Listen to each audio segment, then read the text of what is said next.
ऐलान करने वाले हैं। कल तक जो इजराइल बड़ा ऐंठा ऐंठा घूम रहा था और बड़ा अकड़ रहा था कि कोरोना का समूल नाश कर दिया, आज इजराइल में लॉकडाउन की स्थिति है। उनके 5 शहर, एक तो छोटा सा देश भी है, 5 शहर डॉक्टर साहब रेड जोन में चले गए हैं, सिर्फ इसलिए कि उन्होंने मास्क कह दिया था कि ना लगाइए। अब हमने कोरोना का समूल नाश कर दिया। आज इजराइल में हालात इतने ख़राब हैं। इंडोनेशिया की स्थिति में आपको कई बार बता चुका हूँ। तो उत्तर प्रदेश में भी वीरेंद्र जी, जो बीएचयू के इमरजेंसी वार्ड में जो चिल्ड्रन वार्ड है, वहाँ स्थितियाँ काफ़ी ख़राब पाई गई। हालांकि उन बच्चों में कोरोना नहीं पाया गया है आरटीपीसीआर में, लेकिन ये किस तरह के सिम्टम है कि बच्चे अचानक से बड़ी संख्या में बीमार होने लगे? देखिए, दुनिया में अभी 3 लाख तक संख्या घटकर आ गई थी, पर डे मरीज मिल रहे थे, लेकिन अब ये संख्या फिर से 9 लाख के करीब पहुंच गई है कि मरीज आज की तारीख में 9 लाख पूरी दुनिया में मिल रहे हैं। और अगर भारत में देखा जाए तो आज 31,443 मरीज आए हैं और उत्तर प्रदेश मात्र 59 मरीज मिले हैं यूपी में।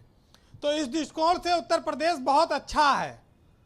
अगर आप देखें, दूसरा, भारत के अगल बगल जो 2 देश हैं, खासतौर से बांग्लादेश, वहाँ आज 13,000 नए मरीज मिले हैं और इंडोनेशिया में 40,000 आज मरीज आए हैं। तो ये संकेत है कि हमारे अगल बगल एकदम खतरा मौजूद है और हम उसकी जद में मंडरा रहा है। अब भारत की बात करें तो बात यह है कि कोरोना तो हमसे दूर चला गया था, लेकिन कुछ लोगों को ये लगता था कि वो रूठ कर चला गया है। तो आजकल लोग उसको मनाने के लिए कुल्लू मनाली से लेके आसाम और कहाँ कहाँ जा रहे हैं कोरोना को मनाने के लिए, हिल स्टेशनों पर। अच्छा, हमारे यहाँ का आदमी ब्रजेश जी बिना आनंद के रह भी नहीं सकता, उसको आनंद चाहिए।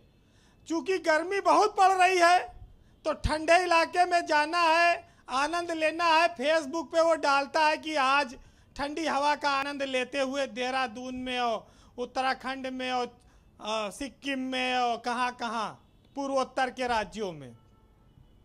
तो तीसरी लहर कैसे आएगी? तीसरी लहर को ऐसे ही लोग लाएंगे।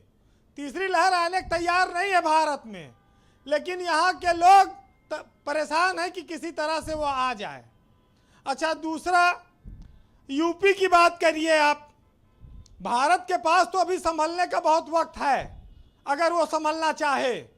अभी जैसे डॉक्टर साहब ने कहा कि वो दवाओं से भी संभल सकता है और संक्रमण को फैलने से रोक भी सकता है। लेकिन यूपी में तीसरी लहर की तैयारी सरकार के अफसर घोटालों से कर रहे हैं। 11 लाख का माल वो 22 लाख में खरीदते हैं। आरटीपीसीआर की मशीनें महंगी खरीदी जाती हैं। तमाम सारे सोशल मीडिया में चीज़ें छाई हुई हैं।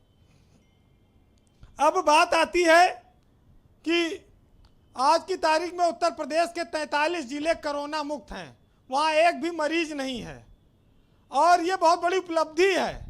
लेकिन ये भी आच्छादित हो जाएंगे अगर हम आप संभलेंगे नहीं, उपाय नहीं करेंगे लोग। तो कुल मिलाकर ये है कि भाई, जिला पंचायत अध्यक्ष के शपथ ग्रहण में भी खूब भीड़ जुट रही है और सरकार चिल्ला रही है कि कोरोना रोको उपाय। अभी ब्लॉक प्रमुखी का भी शपथ ग्रहण होना है, वहाँ भी समर्थकों के साथ दलबल से पहुँचेंगे। बाजार में किस तरह प्रोटोकॉल पालन हो रहा है आप देख ही रहे हैं, रोज तस्वीरें निकलती हैं जी। तो हम आप खुद बुलाने पे आमादा हैं तीसरी लहर को। और दूसरी लहर में लोगों ने देखा है कि 4 लाख केस भारत में रोज आ रहे थे और तमाम हमारे लोग सड़कों पर मर गए।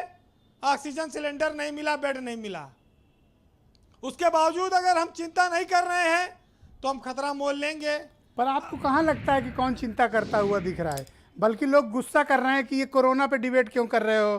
कुछ जनसंख्या नीति पे कर लेते, कुछ आतंकवादियों पे बात कर लो, कुछ हिंदू मुसलमान पे कर लो। सुधरे ही नहीं, मैं क्या करूं इनका? देखिए, लोगों को समझ में नहीं आएगा, क्योंकि पिछली 2 लहरों में आपने देखा जिनके पास पैसा था वो सरकारी सिस्टम के भरोसे नहीं रहे। कोई मेदांता गया, कोई अपोलो गया, कोई सहारा गया।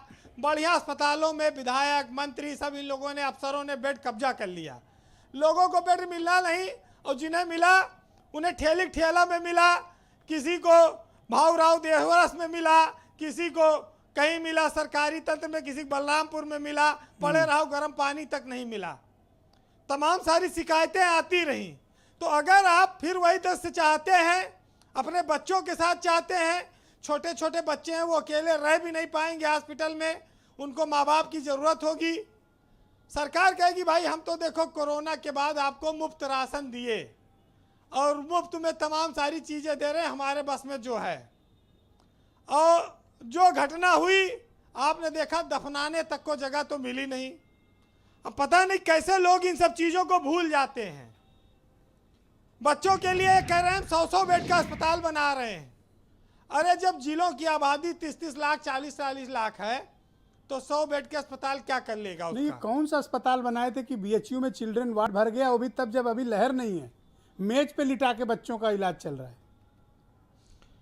भाई अस्पताल के बजाय अगर डॉक्टर साहब के नुस्खे पर आप अमल करें तो लोग ज़्यादा फायदे में रहेंगे, क्योंकि यही डॉक्टर सूर्यकांत हैं और तमाम सारे डॉक्टर हैं जिनकी सलाह से लोगों ने घरों में इलाज पाया और अपना जीवन बचाया। भाई हम लोग तो अपना फर्ज निभाएंगे, इन सबको परमानेंट बिठाएंगे चैनल पे, ऑनलाइन इलाज दिलाएंगे इनको। ब्रजेश जी, लोग तो ये कहते हैं, पूछते भैया तुम्हें कोरोना भवा रहा तो कहीं हाँ हुआ था, तो कहीं अस्पताल गए हो, कहीं नहीं भैया हम तो घर ही पे ठीक हो गए, कहीं भैया बहुत अच्छा भवा अस्पताल गए होते हो तो पता नहीं लौट के होते हो कि ना होते हो। तो जब जनता में ये बात चर्चा में है, जनता को डर लगने लगा अस्पताल के इलाज से, तब आप सोचिए कि अब ये तीसरी लहर में क्या हश्र होगा। अस्पताल लोग डर डर के जाएंगे। ये तो वही है कि राजू श्रीवास्तव के तरह कि भैया तुम्हें कब्ज है कहा, पेट सफा ले और हर रोग दफा। तो ये उसी तरह का सिस्टम चल रहा है कि जो चीज़ से काम चल जाए बस उसी को बढ़िया लगाते रहो जी। बहरहाल गुलजार साहब ने कुछ लाइनें लिखी हैं कोरोना के कहर पर और हमारे आपके सतर्कता पर, मैं उसको सुनाता हूं आपको कि मौत से आंख मिलाने की जरूरत क्या है, और सबको मालूम है कि बाहर की हवा है कातिल, और यूं ही कातिल से उलझने की जरूरत क्या है। जिंदगी एक नेमत है, उसे संभाल के रखो, और कब्रगाहों को यूं सजाने की जरूरत क्या है।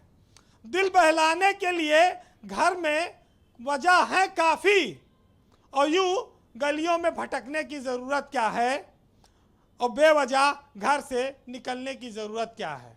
बिल्कुल ठीक बात, बड़ी मौजूद बात आपने कही वीरेंद्र जी, बहुत बहुत शुक्रिया आपका। राघवेंद्र सिंह जी को स्क्रीन पे लिया जाए। राघवेंद्र जी।